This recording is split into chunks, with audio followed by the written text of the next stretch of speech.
आप जहां भी बैठते, खड़े होते और जो भी छूते हैं उसमें याददाश्त होती है और हर समय आदान प्रदान होता है। तो ये एक सचेत प्रक्रिया होनी चाहिए। अगर वो मजबूरी भरी प्रक्रिया है फिर आपको उसकी कीमत चुकानी पड़ेगी। ऐसा नहीं है कि ये पाप है वो पाप है। सवाल ये है कि जीवन में आपकी प्राथमिकता क्या है।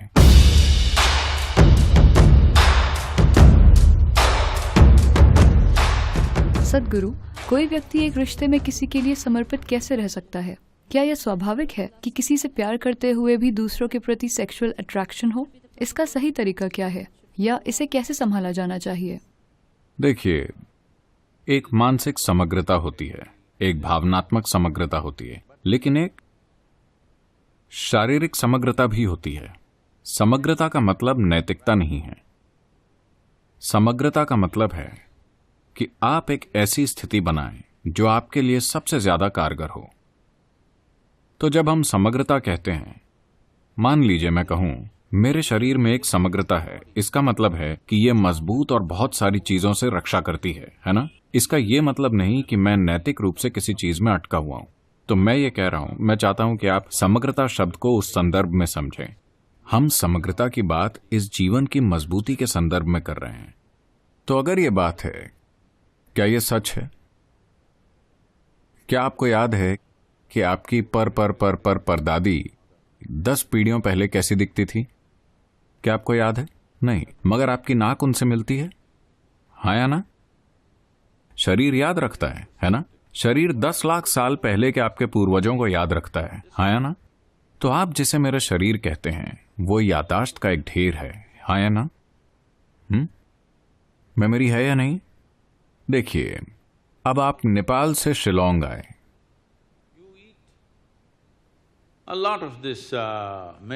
आपने बहुत सारा मेघालय का खाना खाया। आपके नैन नक्श नहीं बदलेंगे क्योंकि आपका शरीर याद रखता है कि आपकी जेनेटिक्स क्या है, चाहे कुछ भी हो। या आप मान लीजिए गाय का भोजन या कुत्ते का भोजन खाना शुरू कर देते हैं, आपका शरीर कंफ्यूज होकर कुत्ता या गाय नहीं बन जाएगा क्योंकि इसमें विकास संबंधी याददाश्त है। आप चाहे जो भी करें ये कभी कंफ्यूज नहीं होता, है ना? आप सोचने लग जाएं मैं एक कुत्ता हूं और उसकी तरह भौंकने लगें, फिर भी शरीर नहीं बदलेगा, हाँ या नहीं? मन से आप कर सकते हैं, पर शरीर में याददाश्त बहुत गहराई में होती है।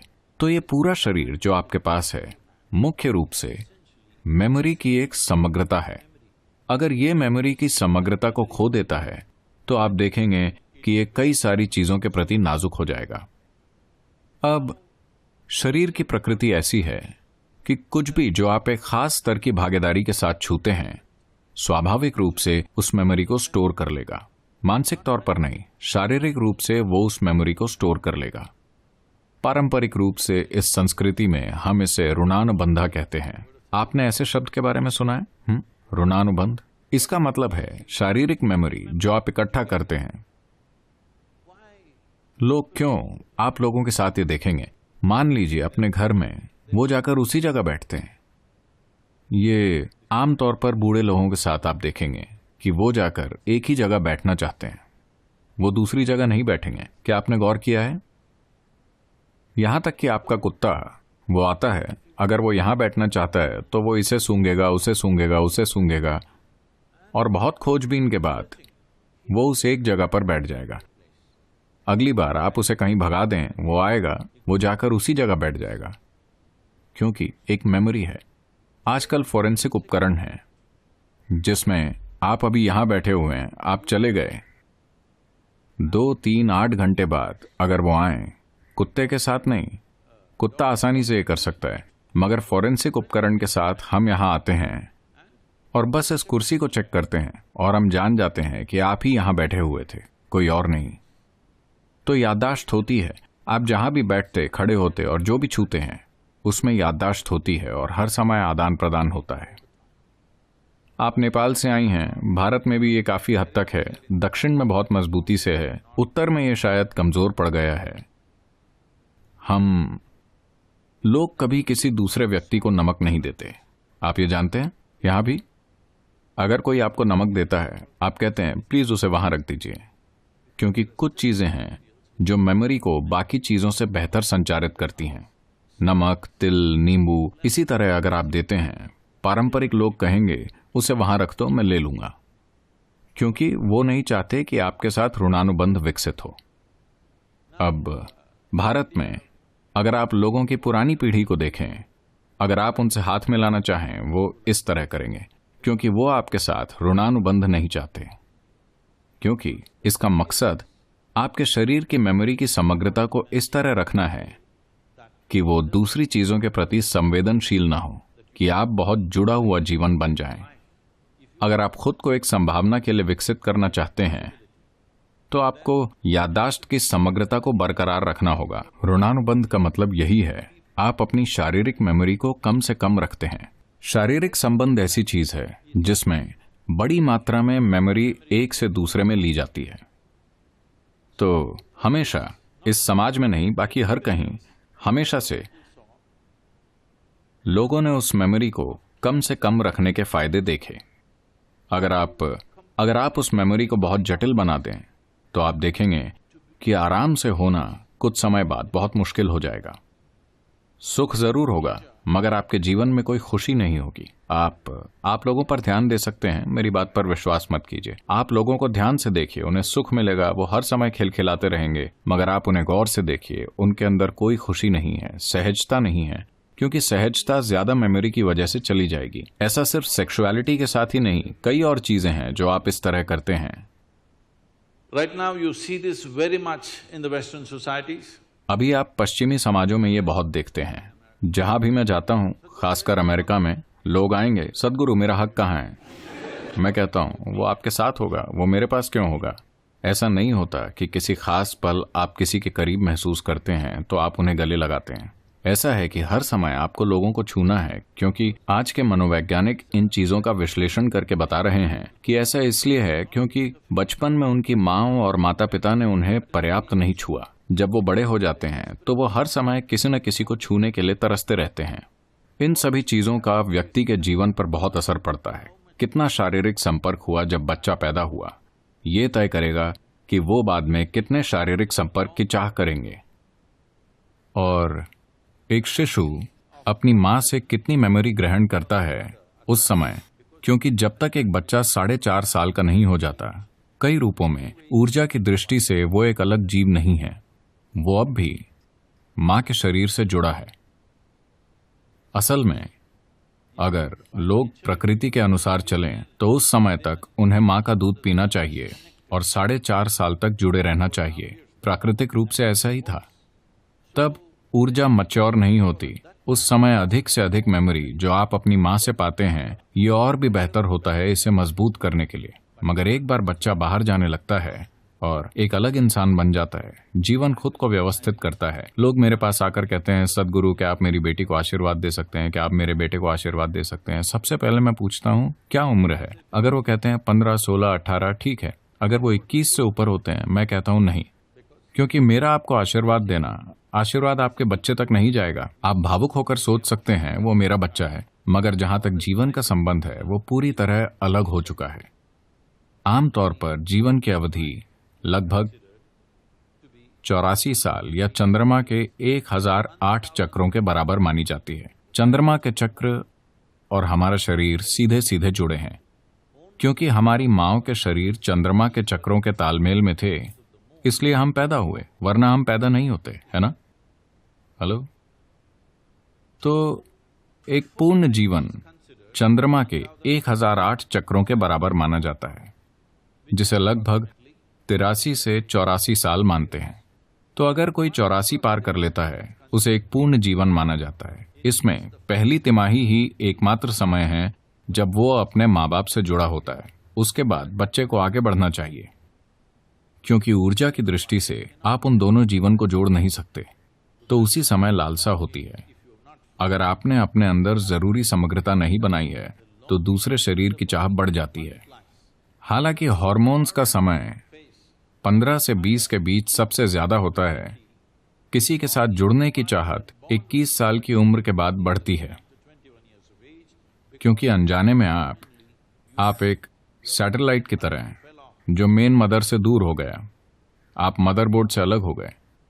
अब आप किसी चीज से जुड़ना चाहते हैं जब तक कि आपको थोड़ी समग्रता ना मिल जाए। इसीलिए 12 से 18 साल के बीच शरीर को मजबूत करने के लिए बहुत साधना करनी चाहिए, ताकि आप बेतहाशा किसी चीज या किसी व्यक्ति से खुद को ना बांध लें। आपको जागरूकता में अगर आप एक साथी बनाना चाहते हैं तो ये एक सचेत प्रक्रिया होनी चाहिए। अगर वो मजबूरी में होने वाली प्रक्रिया है फिर आपको उसकी कीमत चुकानी होगी। ये नैतिकता का सवाल नहीं है। ऐसा नहीं है कि ये पाप है वो पाप है। सवाल ये है कि जीवन में आपकी प्राथमिकता क्या है। अगर आपकी प्राथमिकता इस जीवन को एक उच्च संभावना तक पहुंचाना है तो आपको जागरूक होना चाहिए। अगर आप किसी तरह जीवन जीकर चले जाना चाहते हैं तो ठीक है।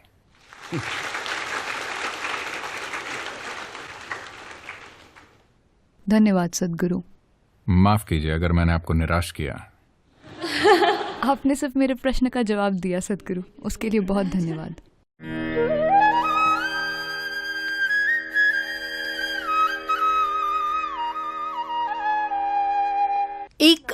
एक और विषय जो काफी संवेदनशील है मगर उस पर बहुत चर्चा नहीं होती है, वह है अनौपचारिक रिश्ते जो इस सुंदर उम्र में होते हैं जिसमें हम हैं। अपने बारे में थोड़ी अच्छी बातें कहनी थी। आजकल लोग शारीरिक संबंध बनाते हैं लेकिन इन रिश्तों में ज्यादा भावनाएं नहीं होती।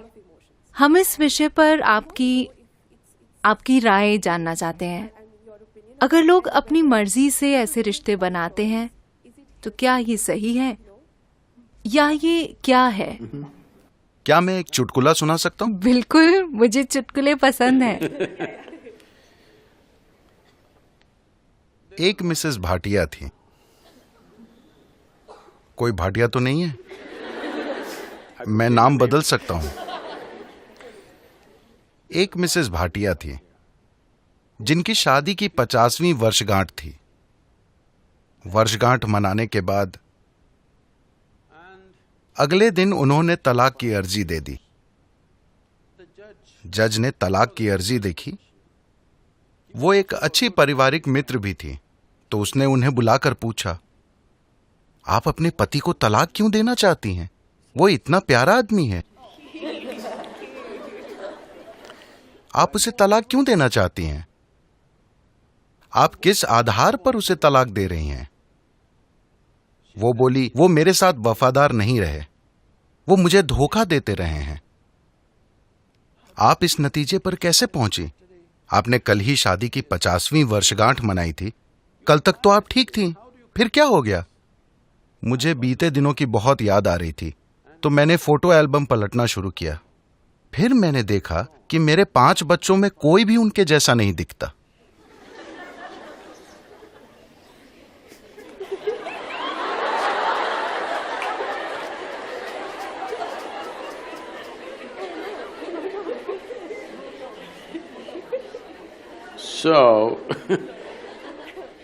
देखिए, अभी क्या आपको याद है कि 10 पीढ़ी पहले आपकी दादी की दादी की दादी कैसी दिखती थी?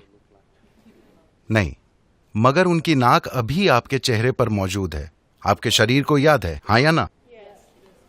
आपके शरीर को लाखों साल पहले आपके पूर्वजों की त्वचा का रंग भी याद है, अभी तक वो भूला नहीं है।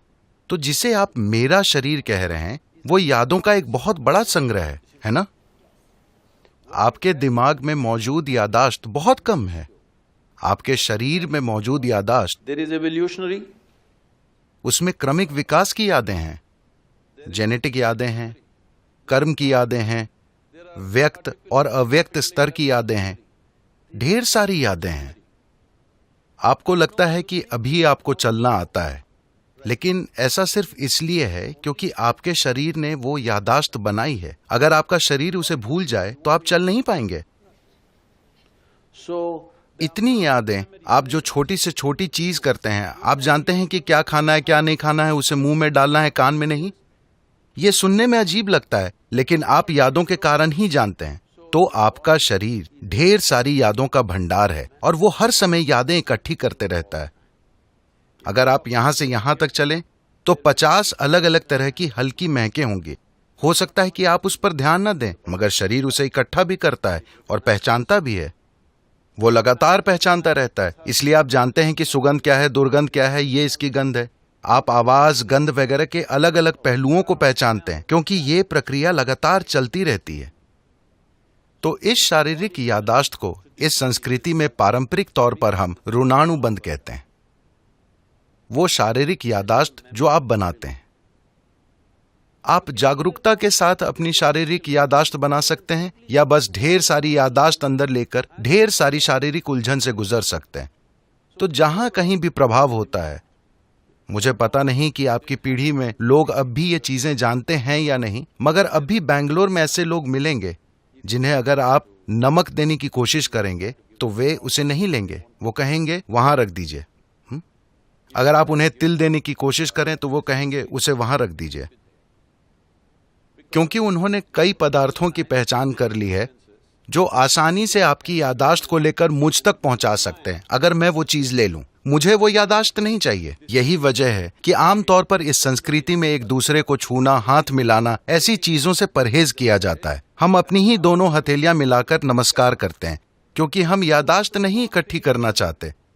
क्योंकि अगर मैं इसे बस छूता हूं तो ये इसे भी याद रखता है। आप अपने 4 दोस्तों के साथ इसे आजमा कर देखें। आप उनके हाथों को छुएं, याद रखने की कोशिश ना करें। हर दिन बस उनके हाथ छुएं और भूल जाएं। कल अगर वो आकर आपको छूता है, आप जानते हैं कि ये उसका हाथ है ना? तो शरीर याद रखता है, ये दिमाग में नहीं है। शरीर की यादाश्त होती है, इसे ऋणानुबंध कहते हैं। जब यौन संबंध बनते हैं या ऐसी कोई अंतरंगता होती है जिसमें विचार, भावनाएं और शरीर शामिल हों, तो आपके शरीर में जो यादाश्त रह जाती है वो बहुत बड़ी मात्रा में होती है। इसलिए कहा गया है कि आपको इसे जितना हो सके उतना सरल रखना चाहिए। कुछ दूसरे पहलू हैं जहां कुछ तांत्रिक प्रक्रियाओं में ऐसी चीजें होती हैं। वे सालों तक खुद को तैयार करते हैं ताकि शरीर से इतनी दूरी बना ली जाए कि शरीर कहीं से कोई यादाश्त न उठा पाए। इसे एक साधना की तरह किया जाता है, बेलगाम संभोग की तरह नहीं। तो सवाल नैतिकता का नहीं है, सवाल ये है कि आप अपने जीवन में अपने साथ क्या करना चाहते हैं।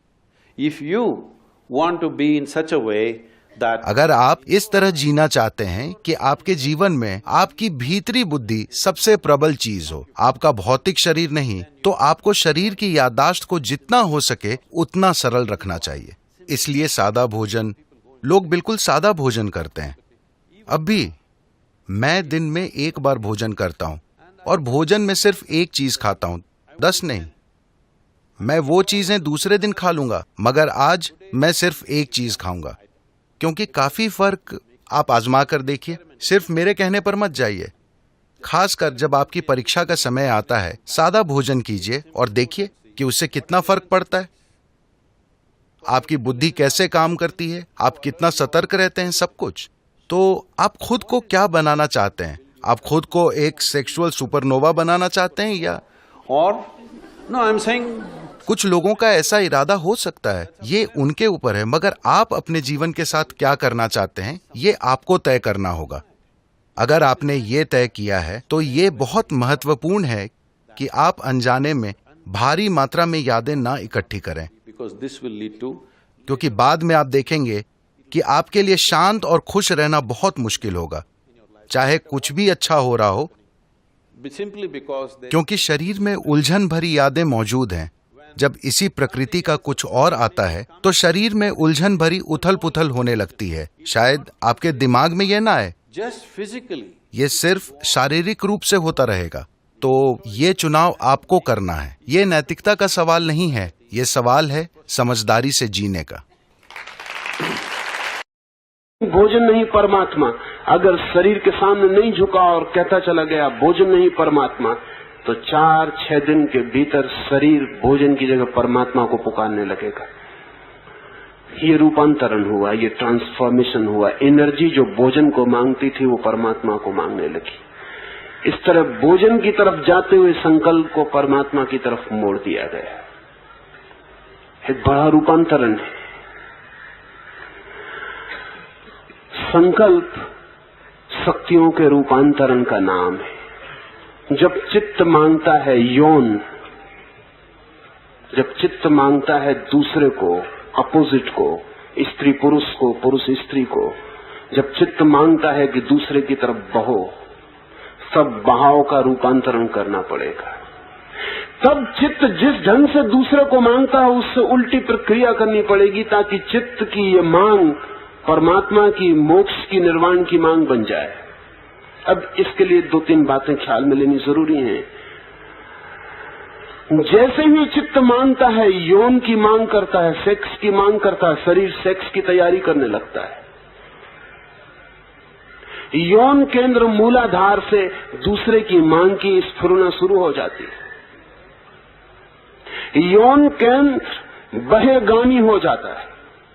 इस क्षण में तंत्र कहता है अगर यौन केंद्र को अंतर्गामी किया जा सके, भीतर की तरफ खींचा जा सके, जिसे योनि मुद्रा का नाम दिया है, अगर यौन केंद्र मूलाधार को भीतर की तरफ खींचा जा सके तो तत्काल आप 2 क्षण में पाएंगे कि शरीर ने यौन की मांग बंद कर दी। लेकिन मांग पैदा हो गई थी, शक्ति जग गई थी, और अब मांग बंद हो गई। इस शक्ति को ऊपर ले जाया जा सकता है। जैसे ही हम सेक्स का विचार करते हैं वैसे हमारा चित्त जन्नेंद्रिय की तरफ बहने लगता है। तो जन्नेंद्रिय को भीतर की ओर खींच लेते ही जन्नेंद्रिय से बाहर जाने वाले सब द्वार बंद हो जाते हैं, और जो ऊर्जा जग गई है अगर उस क्षण में हम आंखों को बंद कर लें और इस तरह देखने लगे जैसे सिर की छत की तरफ भीतर देख रहे हो, तो ऊर्जा ऊपर की तरफ बहनी शुरू हो जाती। ये एक महीने भर के प्रयोग में अभूतपूर्व अनुभव में किसी भी व्यक्ति को उतार दिया जा सकता है। जब भी यौन का ख्याल उठे तभी यौन केंद्र को, मूलाधार को भीतर की ओर खींच लें, आंख बंद करें और सिर की छत की तरफ अंदर से जैसे ऊपर देख रहे हो देखना शुरू कर दें। और आप एक महीने भर के भीतर, 21 दिन के भीतर पाएंगे कि आपके भीतर से कोई चीज नीचे से ऊपर की तरफ जानी शुरू हो गई। ये वस्तुतः अनुभव होगा कि कोई चीज ऊपर बहने लगी, कोई चीज ऊपर उठने लगी। उसे कोई कुंडलनी का नाम कहता है, उसे कोई और कोई नाम दे सकता है। इसमें 2 बिंदुओं पर ध्यान देना जरूरी है, एक तो सेक्स सेंटर पर, मूलाधार पर, और दूसरे सहस्त्रार पर। सहस्त्रार हमारा ऊपर का केंद्र है, सबसे ऊपर, और मूलाधार हमारा सबसे नीचे का केंद्र है। मूलाधार को सिकोड़ने भीतर की तरफ तो उसमें जो शक्ति पैदा हुई है वो शक्ति मार्ग खोज रही है, और अपने चित्त को ले जाएं ऊपर की तरफ तो वही मार्ग खुला रह जाता है। चित्त जिस तरफ देखता है उसी तरफ शरीर की शक्तियां बहनी शुरू हो जाती। ये ट्रांसफॉर्मेशन की छोटी सी विधि है, और इसका अगर प्रयोग करें तो ब्रह्मचर्य बिना सप्रेशन के, ये सप्रेशन नहीं है, ये सब्लिमेशन है, ये दमन नहीं है। दमन का तो मतलब है ऊपर का द्वार नहीं खुला है और नीचे के द्वार पर रोके चले जा रहे हैं, तब उपद्रव होगा, तब विक्षिप्तता होगी, पागलपन होगा।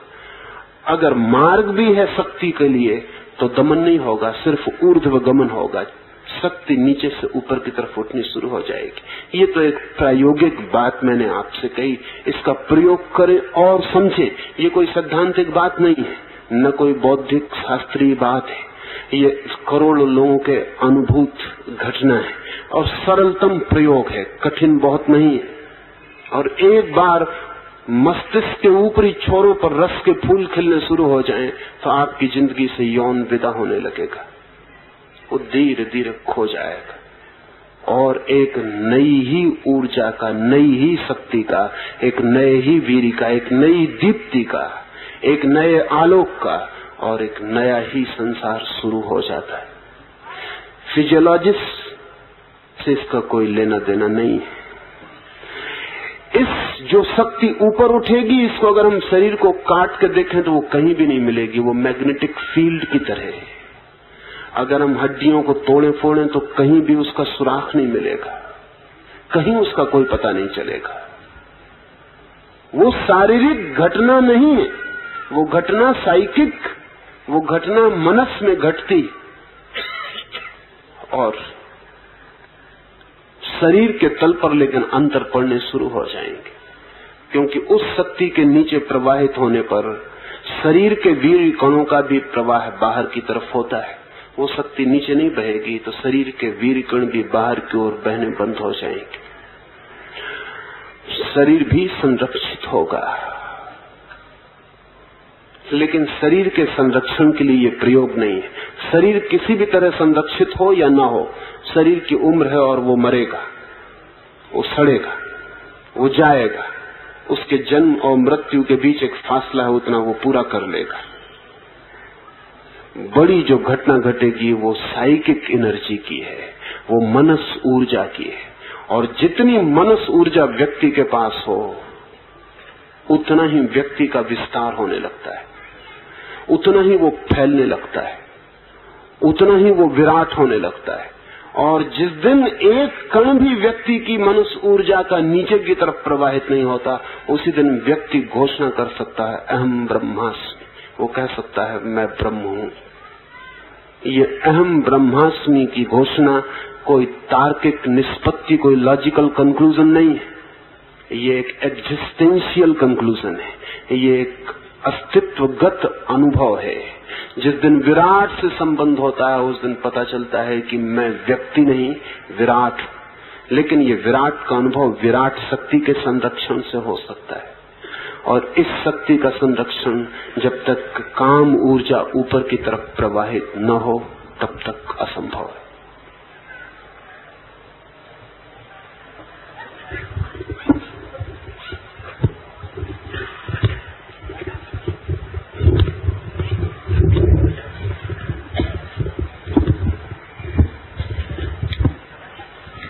आचार्य श्री, आपने कहा है कि वर्तमान में पल पल जीने से सेक्स एनर्जी, यौन ऊर्जा का संचय व ऊर्ध्वगमन होने लगता है तथा अतीत व भविष्य के चिंतन से ऊर्जा का विनाश व अधोगमन होने लगता है।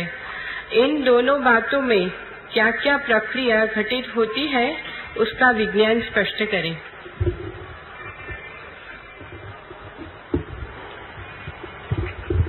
जीवन है अभी और यहीं, जीवन है क्षण क्षण में, जीवन है पल पल में। लेकिन मनुष्य का चित्त सोचता है पीछे की, मनुष्य का चित्त सोचता है आगे की।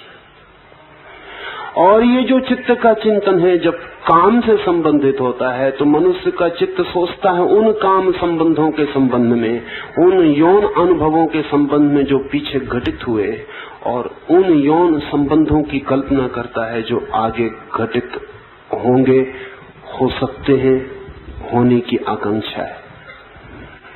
और जब चित्त इस तरह के चिंतन में खो जाता है पीछे और आगे, तो शारीरिक वीर्यकण तो नष्ट नहीं होते, लेकिन जिस यौन ऊर्जा की, जिस काम ऊर्जा की, जिस साइकिक एनर्जी की मैंने बात कही, वो नष्ट होनी शुरू हो जाती। शरीर के वीर्यकण तो वास्तविक संभोग में नष्ट होंगे, लेकिन मन की ऊर्जा चिंतन में ही नष्ट होने लगती। इसलिए भाव से भी जो काम का चिंतन करता है वो अपनी ऊर्जा को अधोगामी करता है। भाव से भी, विचार से भी उसने एक रत्ती भर शक्ति शरीर की नहीं खोई, सिर्फ सोच रहा है। उन संभोगों के संबंध में जो उसने किए या उन संभोगों के संबंध में जो वो करेगा, सिर्फ चिंतन कर रहा है। इतना चिंतन भी काफी है मन की ऊर्जा के विनाश के लिए। मन की ऊर्जा तो विनष्ट होनी शुरू हो जाएगी, और मन की ये ऊर्जा ही असली ऊर्जा है। संभोग से तो सिर्फ शरीर के ही कुछ कण खोते, लेकिन मन के संभोग से, इस मेंटल सेक्स से, इस मानसिक यौन से मन की विराट ऊर्जा नष्ट होती। शरीर तो आज नहीं कल पूरा ही नष्ट हो जाएगा। शरीर उतना चिंतनीय नहीं, क्योंकि मन की जो ऊर्जा है वो अगले जन्म में भी आपके साथ होगी। उस ऊर्जा का ही असली सवाल है। इसलिए जब मैंने ये कहा कि जो व्यक्ति पल पल जीता है, न पीछे की सोचता न आगे की सोचता, काम के संबंध में, तो वो पीछे की भी नहीं सोचता, आगे की भी नहीं सोचता, पल पल जीता है। उसकी मानसिक ऊर्जा के विसर्जन का कोई उपाय नहीं रह जाता। और भी एक मजे की बात है, जो आदमी अतीत का चिंतन कम करता है, भविष्य की चिंता कम करता है, जो सामने होता है उसी को करता है, उसी में पूरा डूब कर जीता है, उसकी जिंदगी में तनाव, टेंशन्स कम हो जाते हैं। और जितना तनाव कम हो उतनी सेक्स की जरूरत कम हो जाती है, जितना तनाव ज्यादा हो उतनी सेक्स की जरूरत बढ़ जाती है। क्योंकि सेक्स रिलीफ का काम करने लगता है, वो तनाव के बिखेरने का काम करने लगता है। इसलिए जितना चिंतित आदमी है उतना कामुक हो जाएगा, और जितना चिंतित समाज है उतना कामुक हो जाएगा। जैसे आज यूरोप या अमेरिका अत्यधिक चिंतित हैं तो जीवन सारा काम से भर जाएगा। जितना निश्चिंत व्यक्ति है उतनी काम की जरूरत कम हो जाएगी, क्योंकि तनाव इतने इकट्ठे नहीं होते कि शरीर से शक्ति को फेंक के उन्हें हल्का करना पड़े। अतीत और भविष्य की बहुत ज्यादा चिंतना तनावग्रस्त करती है, टेंशन पैदा करती है। वर्तमान में जिए जाना तनाव मुक्त करता है। जो आदमी अपने बगीचे में गड्ढा खोद रहा है, गड्ढा ही खोद रहा है। जो आदमी खाना खा रहा है, खाना ही खा रहा है। जो आदमी सोने गया है तो सोने ही गया है। दफ्तर में है तो दफ्तर में है, घर में है तो घर में है। जिससे मिल रहा है उससे मिल रहा है, जिससे बिछुड़ गया उससे बिछुड़ गया। जो आदमी आगे पीछे बहुत समेट के नहीं चलता है, उसके चित्त पर इतने कम भार होते हैं कि उसकी काम की जरूरत निरंतर कम हो जाती। तो दो कारणों से मैंने ऐसा कहा। एक तो चिंतन करने से काम के मानसिक काम ऊर्जा विनष्ट होती है। दूसरा, अतीत और भविष्य की कामनाओं में डूबे होने से तनाव इकट्ठे होते हैं, और जब तनाव ज्यादा इकट्ठे हो जाएं तो शरीर को अनिवार्य रूप से अपनी शक्ति कम करनी पड़ती है। शक्ति कम करके जो शिथिलता अनुभव होती है, उस शिथिलता में विश्राम मालूम पड़ता है। शिथिलता को हम विश्राम समझे हुए हैं। थक के गिर जाते हैं तो सोचते हैं आराम हुआ, थक के टूट जाते हैं तो लगता है अब सो जाएं, अब चिंता नहीं रही। चिंता के लिए भी शक्ति चाहिए, लेकिन चिंता ऐसी शक्ति है जो भंवर बन गई और जो पीड़ा देने लगी। अब उस शक्ति को बाहर फेंक देना पड़ेगा। उस शक्ति को बाहर हम निरंतर फेंक रहे हैं, और हमारे पास शक्ति को बाहर फेंकने का एक ही उपाय दिखाई पड़ता है, क्योंकि ऊपर जाने का तो हमारे मन में कोई ख्याल नहीं, नीचे ही जाने का एकमात्र बंधा हुआ मार्ग है। इसलिए जो व्यक्ति चिंता नहीं करता, अतीत की स्मृतियों में नहीं डूबा रहता, भविष्य की कल्पनाओं में नहीं डूबा रहता, जीता है अभी और यहीं वर्तमान में। इसका ये मतलब नहीं कि आप कल सुबह ट्रेन से जाना हो तो आज टिकट नहीं खरीदेंगे, लेकिन कल की टिकट खरीदनी आज का ही काम है। लेकिन आज ही कल की गाड़ी में सवार हो जाना खतरनाक है, और आज ही बैठ के कल की गाड़ी पर क्या क्या मुसीबतें होंगी और कल की गाड़ी में बैठ के क्या क्या होने वाला है, इस सब के चिंतन में खो जाना खतरनाक है। नहीं, यौन इतना बुरा नहीं है जितना यौन का चिंतन बुरा है। यौन तो सहज प्राकृतिक घटना भी हो सकती, लेकिन उसका चिंतन बड़ी अप्राकृतिक और परवर्शन, वो विकृति। एक आदमी सोच रहा है, योजनाएं बना रहा है, 24 घंटे सोच रहा है, और कई बार तो ऐसा हो जाता है, होता है। मनोवैज्ञानिक कहते हैं कि सैकड़ों हजारों लोगों के अनुभव के बाद ये पता चलता है कि आदमी मानसिक यौन में इतना रस लेने लगता है कि वास्तविक यौन में तो उसे रस ही नहीं आता, फिर वो फीका मालूम पड़ता है। चित्त में ही जो यौन चलता है वही ज्यादा रसपूर्ण और रंगीन मालूम होने लगता है। चित्त में यौन की इस तरह से व्यवस्था हो जाए तो हमारे भीतर कंफ्यूजन पैदा होता है। चित्त का काम नहीं है यौन। गुरजीएफ कहा करता था कि जो लोग यौन के केंद्र का काम चित्त के केंद्र से करने लगते हैं उनकी बुद्धि भ्रष्ट हो जाती होगी ही, क्योंकि उन दोनों के काम अलग है। अगर कोई आदमी कान से भोजन करने की कोशिश करने लगे तो कान तो खराब होगा ही, वो भोजन भी नहीं पहुंचेगा, दोनों ही उपद्रव हो जाएंगे। व्यक्ति के शरीर में हर चीज का सेंटर है, चित्त काम का सेंटर नहीं है। काम का सेंटर मूलाधार है, मूलाधार को अपना काम करने दें अभी, लेकिन चित्त को, चेतना को उस काम में मत लगाएं, अन्यथा चेतना उस काम से ग्रस्त ऑब्सेस्ड हो जाएगी। आदमी ऑब्सेस्ड दिखाई पड़ता है, नंगी तस्वीरें देख रहा है बैठ के। अब मूलाधार को नंगी तस्वीरों से कोई भी संबंध नहीं, उसके पास आंख भी नहीं। आदमी नंगी तस्वीरें देख रहा है, ये मन से देख रहा है, और मन में तस्वीरों का विचार कर रहा है, योजनाएं बना रहा है, कल्पनाएं कर रहा है, रंगीन चित्र बना रहा है। ये सब के सब मिलके उसके भीतर सेंटर्स का कंफ्यूजन पैदा कर रहे हैं। मूलाधार का काम चित्त करने लगेगा और मूलाधार तो चित्त का काम नहीं कर सकता है। बुद्धि भ्रष्ट होगी, चित्त भ्रमित होगा, विक्षिप्त होगा। पागलखानों में जितने लोग बंद हैं उनमें से 90% लोग चित्त से यौन का काम लेने के कारण पागल है। पागलखानों के बाहर भी जितने लोग पागल हैं, अगर उनके पागलपन का हम पता लगाने जाएं तो हमें पता चलेगा कि उसमें भी 90% यौन ही कारण है। उनकी कविताएं पढ़ें तो यौन, उनकी तस्वीरें देखें तो यौन, उनकी पेंटिंग देखें तो यौन, उनका उपन्यास देखें तो यौन, उनकी फिल्म देखने जाएं तो यौन, उनका सब कुछ यौन से घिर गया है। ऑब्सेशन है ये पागलपन है।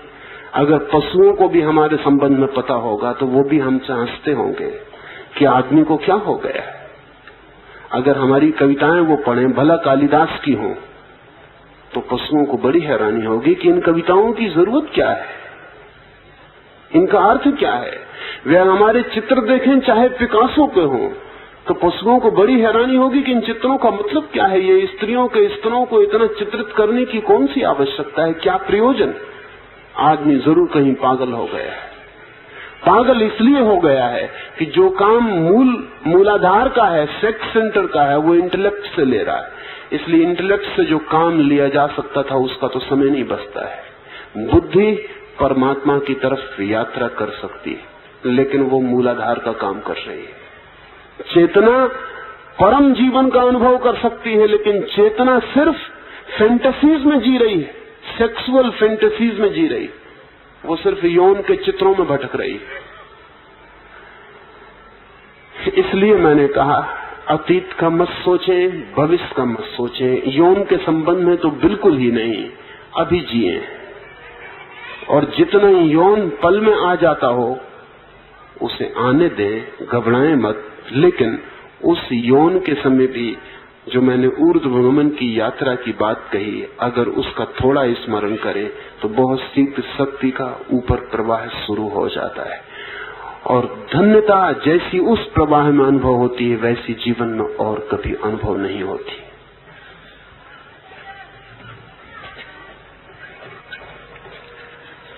आचार्य श्री, आपने कहा है कि यदि कोई भी क्रिया पूरी टोटल हो तो ऊर्जा खोई नहीं जाती।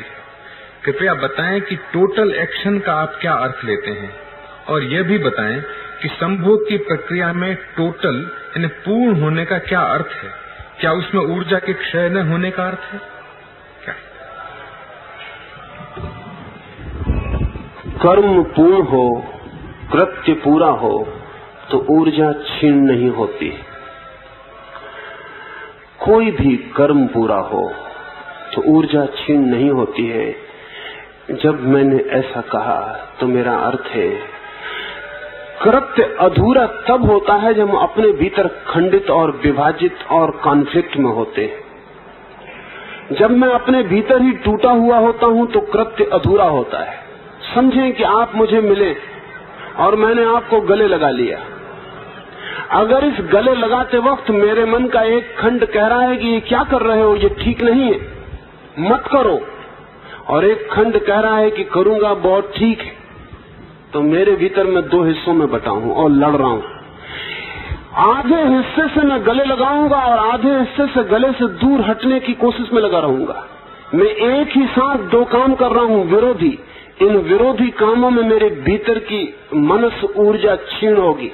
लेकिन अगर मैंने पूरा ही हृदय से किसी को लगा लिया है और मेरे हृदय में कहीं भी कोई विरोधी स्वर नहीं है, तो ऊर्जा के नष्ट होने का कोई भी कारण नहीं है, बल्कि ये पूर्ण आलिंगन मुझे और भी ऊर्जा से भर जाएगा, मुझे और भी आनंद से भर जाएगा। शक्ति क्षीण होती है कॉन्फ्लिक्ट में, इनर कॉन्फ्लिक्ट में। भीतरी अंतर्द्वंद शक्ति के क्षीण होने का आधार है। कितना ही अच्छा काम कर रहे हो, अगर भीतर विरोध है तो शक्ति क्षीण होगी, क्योंकि आप अपने भीतर ही लड़ रहे हैं। ये वैसा ही है जैसे मैं एक मकान बनाऊं, एक हाथ से ईंट रखूं और दूसरे से उतारता चला जाऊं, तो शक्ति तो नष्ट होगी और मकान कभी बनेगा नहीं। हम सब स्वविरोधी खंडों में बटे। हम जो भी कर रहे हैं उसके बाहर भी हमारे विरोध में कोई चीज खड़ी है। अगर हम किसी को प्रेम कर रहे हैं तो उसे घृणा भी कर रहे हैं। अगर हम किसी से मित्रता बना रहे हैं तो शत्रुता भी बना रहे हैं। अगर किसी के पैर छू रहे हैं तो दूसरे कोने से उसके अनादर का इंतजाम भी कर रहे हैं। हम पूरे समय दोहरे काम कर रहे हैं। इसलिए प्रत्येक आदमी धीरे धीरे दिवालिया हो जाता है, उसकी भीतर की शक्ति बैंकरप्ट हो जाती है, वो खुद ही अपने से लड़के मर जाता है। देखें, अपनी तरफ भीतर देखें तो आपको ख्याल में बात आ जाएगी। जब भी कोई काम कर रहे हैं तो आप पूरे उसमें हैं, तो आप सदा ही और भी ताजे और भी शक्तिशाली होकर उस काम से बाहर आएंगे। और अगर आप अधूरे उस काम में हैं तो आप थक के चकनाचूर होकर टूट कर बाहर आएंगे, कोई भी काम। इसलिए जो लोग भी किसी काम को पूरा कर पाते, एक चित्रकार है, अगर वो अपने चित्र को रंगने में बनाने में पूरा लग जाता है तो कभी भी थकता नहीं है।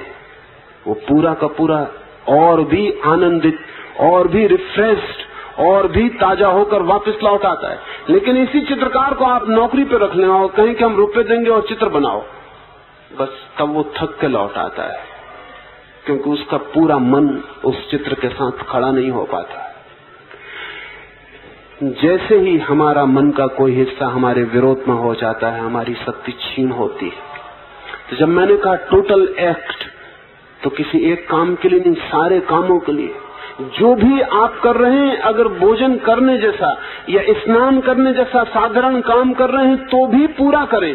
स्नान करते वक्त स्नान करना ही अकेला कृत्य हो, न तो मन कुछ और सोचे न मन कुछ और करे। आप पूरे के पूरे स्नान ही कर लें तो शरीर ही स्नान नहीं करेगा, आत्मा भी स्नान कर जाएगी। आप स्नान के बाहर पाएंगे कि आप कुछ लेकर लौटे, लेकिन नहीं, स्नान आप कर रहे हैं और हो सकता है पैर आपके अब तक सड़क पर पहुंच गए हो और मन आपका अब तक दफ्तर में पहुंच गया हो और आप भागे हुए हैं। स्नान का कोई रस नहीं, कोई आनंद नहीं। वो स्नान भी एक टूटा हुआ कृत्य है, कहीं पानी डाला है और भागे। इस भागने में आप शक्ति को खो रहे हैं और ऐसा प्रतिपल हो रहा है। 24 घंटे यही हो रहा है। बिस्तर पर सोए हैं लेकिन सोए नहीं है, क्योंकि सोने का एक्ट पूरा होगा तभी सुबह विश्राम होगा। सो रहे हैं, सपने देख रहे हैं, सो रहे हैं, सोच रहे हैं, सो रहे हैं, करवट बदल रहे हैं, हजार विचार हैं, हजार काम है। आज दिन में क्या किया वो भी साथ है, कल सुबह क्या करना है वो भी साथ है। तब सुबह आप और भी थक कर चकनाचूर बिस्तर से उठते। नींद भी आपको विश्राम न दे पाएगी, क्योंकि नींद में भी आप पूरे नहीं हो पाते कि सो ही जाएं। नींद में भी अधूरे ही होते हैं। इसलिए नींद उखड़ती जा रही है, नींद कम होती जा रही है। सारी दुनिया में बड़े से बड़े सवालों में एक वो भी है कि नींद का क्या होगा। नींद खत्म होती जा रही है। नींद खत्म होगी क्योंकि नींद कहती है पूरे सो तो ही सो सकते हो, लेकिन 24 घंटे हम टूटे हुए हैं। और जब सब कामों में टूटे हुए हैं तो नींद में इकट्ठे कैसे हो सकते हैं। रात तो हमारे दिन भर का जोड़ है। जैसे हम दिन भर रहे हैं वैसे ही हम रात नींद में भी होंगे। और ध्यान रहे, जैसे हम रात नींद में होंगे कल का दिन भी उसी आधार पर फैलेगा और विकसित होगा। फिर जिंदगी पूरी टूट जाती है। न तो हम ठीक से जी पाते, जीते वक्त भी हजार तरह के लोग हैं। एक मित्र को मेरे पास अभी लाया गया, उनको जो लोग लाए थे उन्होंने कहा कि ये 5 बार आत्महत्या का प्रयास कर चुके हैं। मैंने कहा बड़े गजब के आदमी, प्रयास भी अधूरा करते हैं मालूम होता। 5 बार। और जो आदमी 5 बार